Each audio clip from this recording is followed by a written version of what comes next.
Praise the Lord. Hallelujah. प्रभू येशूच्या नावाला गौरव असो. परत एकदा आपण देवाच्या उपस्थितीमध्ये आहोत. हा दिवस यहोवाने बनवलाय, यात आम्ही उल्हास आनंद करू. आमेन. आणि आज सगळे लोक आपण एकत्र बसूया. प्लीज सगळ्यांनी एकत्र बसा, बायबल घेऊन बसा आणि 10-15 मिनिटं आपण देवाच्या उपस्थितीमध्ये आनंद करूया. Amen. Praise the Lord. Hallelujah. आज या जगामध्ये आनंद नाही सिस्टर. हे जग दुःखातून जात आहे. तुम्ही जर बातम्या ऐकत असताल, वाचत असताल, अनेक ठिकाणी महापूर आहे, अनेक ठिकाणी लोकांमध्ये लढाई चालू आहे, त्रासातून लोक जात आहेत, संकटातून लोक जात आहेत. पण बायबलमध्ये लिहिलंय, देवाने आपल्याला एक अभिवचन दिलंय. वाचूया स्तोत्रसंहिता 91. काढूया देवाचं वचन. साम 91. स्तोत्रसंहिता 91. साम 91. इथं असं लिहिलंय, नववचन. स्तोत्रसंहिता 91. 91. वाचूया सिस्टर, नववचन. कारण परमेश्वर माझा आश्रय आहे, कारण परमेश्वर आमचा आश्रय आहे असे तू म्हणालास. असे तू म्हणालास. परात्परालाच तू आपले राहण्याचे ठिकाण केले आहे. म्हणजे जिवंत देव प्रभू येशूला तू आपले राहण्याचे ठिकाण केले आहे. म्हणून कोणतेही अरिष्ट तुझ्यावर येणार नाही, कोणतेही अरिष्ट तुझ्यावर येणार नाही, आणि कुठलाही उपद्रव तुझ्या डेऱ्याशी भिडणार नाही. आणि कुठलाही उपद्रव तुझ्या डेऱ्याशी भिडणार नाही. सी, कोण अभिवचन देत आहे? पण कुठले अरिष्ट येणार नाही, कुठला उपद्रव भिडणार नाही. का? कारण की तू कोणाला राहण्याचं ठिकाण केलंय? परात्पर जो परमेश्वर, ज्याचं नाव प्रभू येशू आहे, जो राजांचा राजा, प्रभूंचा प्रभू, त्याला जर तुझ्या जीवनात किंवा तुझ्या आत्म्यात तू राहण्याचं ठिकाण केलंय, हृदयात, मग बायबल सांगतं कुठलंही अरिष्ट तुझ्यावर, आणि जरी आलं तर देवाला माहिती आहे तुला त्या अरिष्टातून कसं काढायचं. Praise the Lord. Hallelujah. I hope तुम्हाला कळतंय. परत एकदा वचन वाचूया, 90 वचन.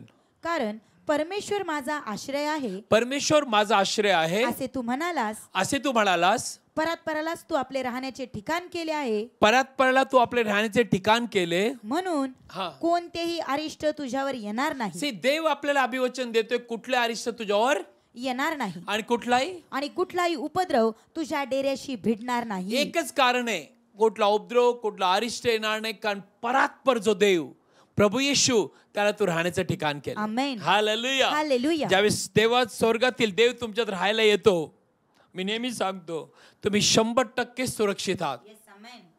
तुम्ही 100% संरक्षण तुम्हाला मिळालंय. कारण बायबल सांगतं, आता तुमचं संरक्षण पृथ्वीवरचं नाहीये, माणसाकडचं नाहीये, स्वर्गाचं आहे. आणि बायबल सांगतं सगळं काही निकामी ठरेल, पण देवाचं वचन निकामी ठरणार नाही.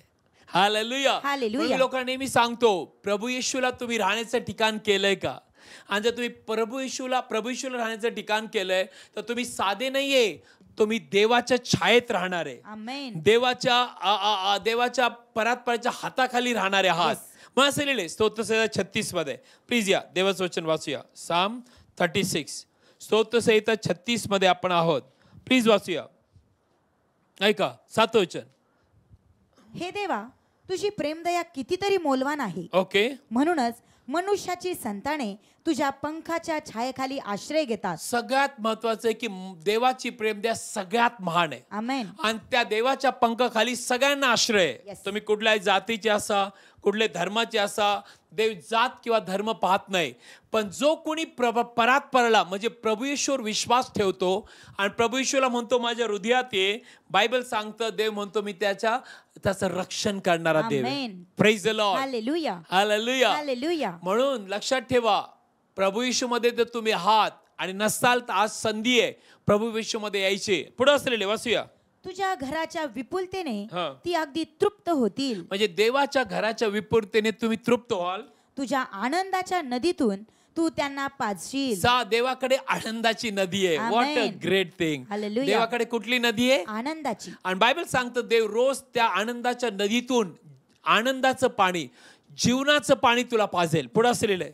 कारण जीवनाचा झरा तुझ्यापाशी आहे, तुझ्या प्रकाशाने आम्ही प्रकाश पाहू. जीवनाचा झरा म्हणजे जीवन माणसाला सगळ्यात महत्वाचं आहे. तो झरा देवापाशी आहे आणि त्याच्या प्रकाशाने तुम्ही प्रकाश पाहणार, सुख पाहणार, आशीर्वाद पाहणार, शांती पाहणार. म्हणून देवाबरोबर राहणं किंवा देव आपल्यात राहणं अत्यंत महत्वाचं आहे. Yes. Praise the Lord. Hallelujah. Praise the Lord. Hallelujah.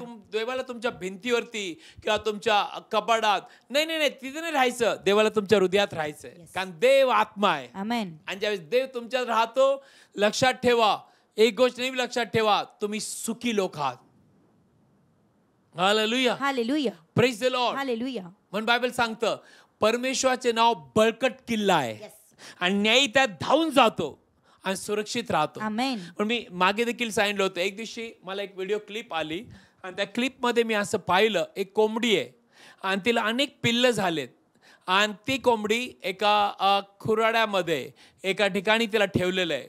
पण अचानक मी पाहिलं की साप जो आहे, मोठा साप त्या कोंबडीच्या पिल्लांना खायला त्याच्या जवळजवळ येतोय ना. या कोंबडीने काय करावं, या कोंबडीने पिल्लांना मागं घेतलं, सगळे पिल्लांना मागं घेतलं पंखाच्या खाली मागे, आणि तिने असे पंख पसरले आणि त्या सापाच्या समोर ती उभी राहिली. माझ्याकडे क्लिप आहे ती.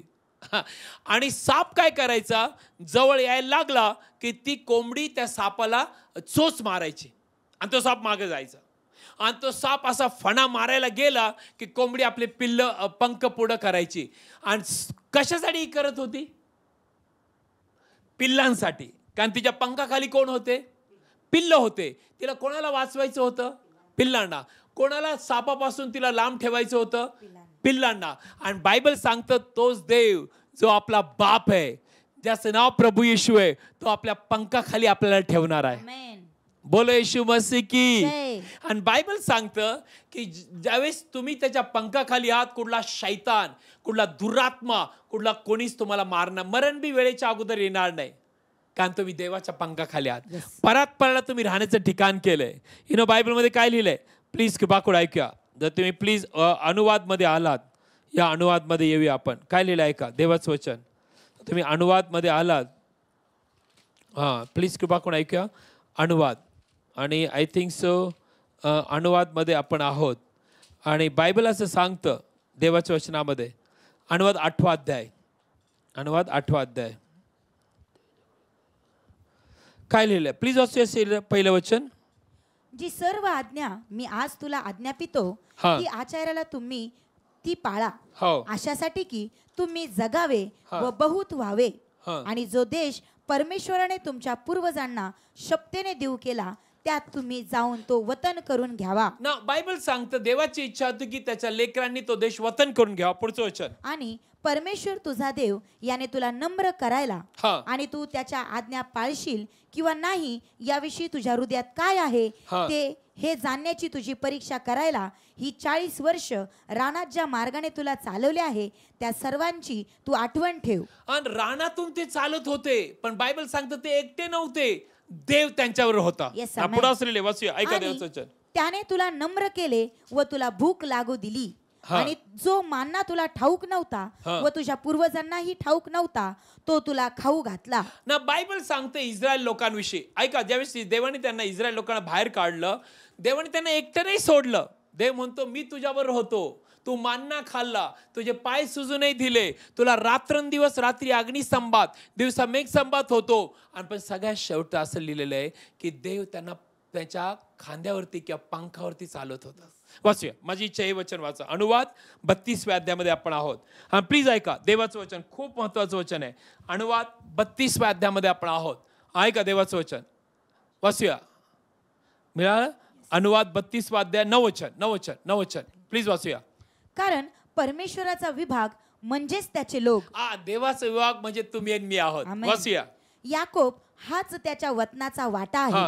वैरान देशात आणि ओरडण्याच्या ओसाड रानात तो त्याला सापडला. त्याने त्याच्या सभोवती घेरा घातला. बायबल सांगतं देवाने त्याच्या सभोवती काय घातला? घेरा घातला. पुढचं वचन सिस्टर. त्याने त्याची काळजी घेतली. बायबल सांगतं देवाने त्यांची काळजी घेतली, तोच देव आज तुझी काळजी घेतो. पुढे असलेले आपल्या डोळ्याच्या बुबळांसारखे त्याने त्याला सांभाळले. बायबल सांगतं डोळ्याच्या बुबळासारखं देवाने त्या इस्रायल लोकांना सांभाळलं, आणि तोच देव आजही तुला सांभाळतोय. आमेन. नाही इमॅजिन, कोणी डोळ्याच्या बुबळासारखं सांभाळू शकतो का? कोणी नाही. आपली आई असो, बाप असो, किती मोठा मित्र असो, जवळचा असो, सगळ्यांना आपला जीव प्रिय आहे. कोणी आपल्या डोळ्याला हात लावू नाही देणार. पण बायबल सांगतो डोळ्यातल्या बुबुळ जसं आपण सांभाळतो, डोळ्यावरती काय पापणी आहे, आपल्या पापणी आहे, त्याप्रमाणे बायबलमध्ये लिहिलंय देवाने सांभाळ. पुढचं वचन, गरुड पक्षी जसे आपले कोटे हलवते आणि आपल्या पिलांवर फरफडत पाखर घालते, तसे त्याने आपले पंख पसरले, त्याने त्यांना घेतले, त्याने त्यांना आपल्या पंखांवर वाहिले. What a great thing. तुम्हाला जर अर्थ कळाला तुमच्या डोळ्यात अश्रू येणार. किती प्रेमळ बाप आहे तो. पहा बायबल काय सांगतंय की गरुड पक्षी जसे आपले कोटे हलवते आणि आपल्या पिल्लांवर फडफड पाखर घालते, तसे त्याने आपले पंख पसरले. देवाकडे पंख आहेत का हो? देव पक्षासारखं काम करतो का हो? देव एक उदाहरण देतोय पक्षाचं, की पक्षी जो आहे तो आपल्या पिल्लावरती काय पसरतो? एखाद्या आईकडे पहा, आई काय करते? आपल्या लेकराला उराशी धरते, त्याच्यावरती हात ठेवते, जवळ घेते. बायबल सांगतं देवाने त्यांना एखाद्या पक्षीचा पाखर घालतो पिल्लावर, तसा देव आपल्यावरती पाखर घालतो. आमेन. ते कोंबडीने काय घातली? त्या सापासमोर आपल्या पिल्लांवर पाखर, आणि शेवटी साप थकला दंश मारून, कारण पिल्ल काय भेटत नव्हते, कारण पिल्ल कोणाच्या पंखाखाली होते? कोंबडीच्या. आणि तो दंश कोणाला लागत होता? पिल्लांना का कोंबडीला? कोंबडीला. आणि चोच कोणाला मारत होती? कोंबडी सापाला. कशासाठी? पिल्लांसाठी. जर पिल्ल आणि कोंबडी जर आपल्या पिल्लांना एवढं सांभाळते सिस्टर अँड ब्रदर, सो देव ज्याने सगळं जग बनवलं, ज्याने वधस्तंभावरती तुमच्या माझ्यासाठी रक्त सांडून आपल्याला विकत घेतो, तो देव तुम्हाला मला किती सांभाळतो. हे जर वाचत राहिले ना तुमच्या जीवाला एवढं स्पर्श. आणि पुढचं वचन, शेवटचं वचन न आपण उद्या बघूया. एकट्या परमेश्वरानेच त्याला वागवले. एकट्या परमेश्वराने 40-50 लाख लोकांना अरण्यात वागवले. पुढे असलेले आणि परका देव त्यांच्या संगती नव्हता. ओके. त्याने त्याला पृथ्वीच्या उंच उंच स्थानांवर स्वार करून चालवले. पुढचं असलेले आणि त्याने शेताचे उत्पन्न खाल्ले, आणि त्याने त्याला खडकातून मध आणि गारेच्या खडकातून तेल चोखवले. खिल्लाराचे लोणी आणि कळपांचे दूध ही तू कोकऱ्यांच्या व बाशानाच्या मेंढ्याच्या व बोकड्यांच्या मादांसहित उत्कृष्ट गव्हासहित खाल्ली. आणि द्राक्षांचे रक्त असा जो द्राक्षरस त्यातून तू प्याला. तुम्ही जर हे सर्व वाचत गेला तर तुम्हाला कळेल देवबाप किती प्रेमळ आहे. आमेन. आणि तो देव ज्याने त्यांना सांभाळलं, पंखावरती चालवलं. पंखावर म्हणजे का ना प्रश्न आहे, जर तुम्ही पृथ्वीवरती जर तुम्ही 10 किलोमीटर चालला या 15 किलोमीटर चालला, तुमचे पाय दुखतात. अजून पुढे चालला तुमचे पाय सुजणार. अजून पुढे चालला तुमच्या पायांना भेगा पडणार. अजून पुढे चालला तुमचे पाय पुढे चालू नाही देणार. बायबल सांगतं हे अरण्यात, आता हे अरण्य आम्ही 7 वेळा बघून आलोय. ते अरण्य म्हणजे आपल्यासारखं नाहीये. करखड म्हणजे परखड ऊन, रखरखीत ऊन, आणि खाली वाळू, आणि सगळीकडे डोंगर, कुठं झाड नाही, कुठं सावली नाही, कुठं नाही. आणि तिथून ते चालले. आणि लक्षात ठेवा त्यांचे पाय सुजले नाही. बायबलमध्ये उद्या मी सांगेल ते त्यांचे पाय सुजले नाही. त्यांचे शरीरातले कपडे जुने नाही झाले. का नाही झाले? प्रश्न आहे. जरी बायबलमध्ये लिहिले त्यांना देव दिसला नाही, पण देव त्यांना त्यांच्या खांद्यावरती वाहत होता. आणि जे खांद्यावरती त्यांचे पाय नाही सुजणार, म्हणून ते सुखी होते. What a great thing. Praise the Lord. Hallelujah. प्रभू आपल्यावरती किती प्रेम करतो बघा. सिस्टर, त्याला तुमची खूप काळजी आहे. प्रभू येशूला. ब्रदर, त्या प्रभू येशूला तुमची खूप काळजी आहे. आपण असं जगू नका. त्याच्या पंखाखाली या. प्रभू येशूला आपल्या राहण्याचं ठिकाण करा. देवाला आपल्या हृदयात घ्या, आणि मग बघा की तो तुझे पाय सुजू नाही देणार, तो तुला थकू नाही देणार, तो तुला भागू नाही देणार, तो तुला लोणी, बायबल सांगते त्याला खडकातून मध चोखवलं, तेल, खिल्लारांचं दूध. का? देवाचं प्रेम. असतोच देव तुमच्यावर प्रेम करतो. का देवापासून लांब आहे? देवाजवळ या. प्रभू येशूचा अनुभव घेऊन पहा, प्रभू किती चांगला आहे. माझ्याकडे खूप संदेश आहे देवाने दिलेला, पण आज मी तुमच्यासाठी प्रार्थना करेल. आणि जर तुम्ही प्रभूला परत राहण्याचं ठिकाण केलंय, कुठल्या अरिष्ट तुझ्यावर येणार नाही. हालेलुया. डोळे बंद करा, आपण प्रार्थना करूया. माझ्या मागे पूर्ण हृदयाने, आपल्या हृदयाने पूर्ण अर्थ समजून प्रार्थना करा. प्रभू येशूला आपल्या हृदयात घ्या.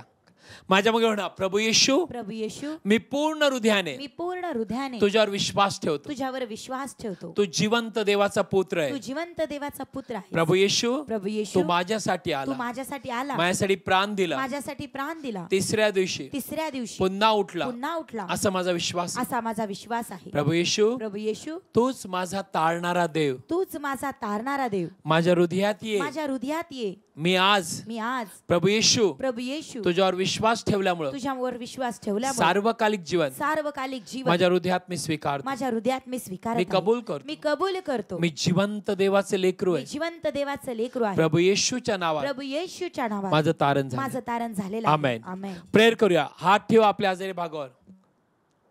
फादर, प्रभू येशूच्या नावात आम्ही यांना आशीर्वाद देतो. पवित्र आत्म्याने, कृपेने, वचनाने, देवाच्या प्रीतीने आशीर्वादित व्हा. आमेन. प्रत्येक यांच्या शरीरातले आजार, रोग, त्रास, सगळे शरीरातल्या वेदना निघून जा येशूच्या नावात. किडनी, लिव्हर, पूर्ण शरीर, डोक्यापासून पायापर्यंत प्रभू येशूच्या नावात बरं हो. आणि देवाची शांती वाणी त्यांच्या हृदयात राज्य करो. आणि फादर, त्यांना कळू दे तू किती प्रेमळ देव आहे. कुठला अरिष्ट त्यांच्यावर येणार नाही, कारण त्यांनी परत राहण्याचं ठिकाण. प्रत्येक इच्छा पूर्ण कर. प्रत्येक दरवाजे आशीर्वादाचे उघडले जा येशूच्या नावात. आणि फादर, त्यांना आजपासून कळू दे तू त्यांच्यावर प्रेम करतो. प्रभू येशूच्या नावात. आमेन. Praise the Lord.